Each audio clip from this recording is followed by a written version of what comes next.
हिंदू धर्म के ग्रंथों में भगवद गीता और श्रीमद् भागवत का दोनों का खास महत्व है।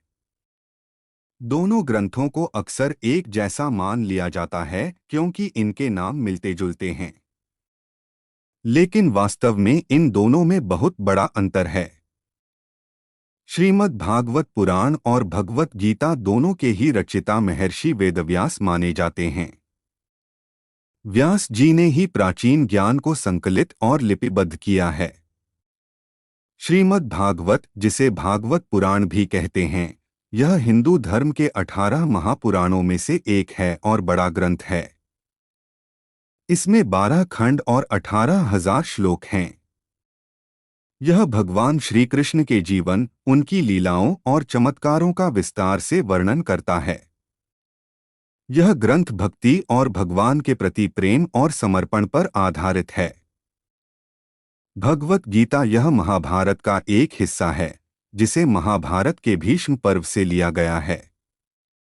इसमें 18 अध्याय और 700 श्लोक हैं। गीता को महाभारत रूपी समुद्र से निकला हुआ मोती भी कहा जाता है।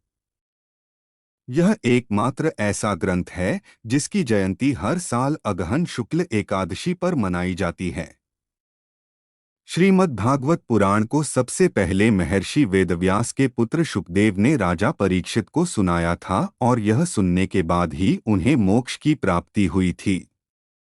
वहीं दूसरी ओर भगवत गीता अर्जुन और भगवान श्री कृष्ण के बीच हुए संवाद पर आधारित है। जब अर्जुन युद्ध के दौरान दुविधा में पड़ते हैं तो श्री कृष्ण उन्हें जीवन के सही रास्ते पर चलने की सीख देते हैं। गीता में कर्म, भक्ति और ज्ञान के बारे में बताया गया है।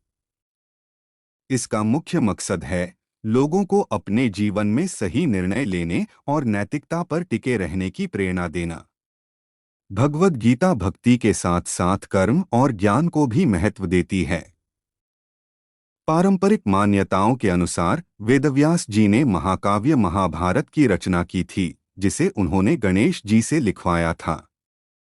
सरल शब्दों में भगवत गीता में श्री कृष्ण ने क्या कहा अर्थात उपदेश है, और श्रीमद् भागवत में कृष्ण ने क्या किया अर्थात उनकी लीलाएं और चमत्कार हैं। आपको यह जानकारी अच्छी लगी हो तो कृपया लाइक और सब्सक्राइब करें। धन्यवाद। राधे राधे।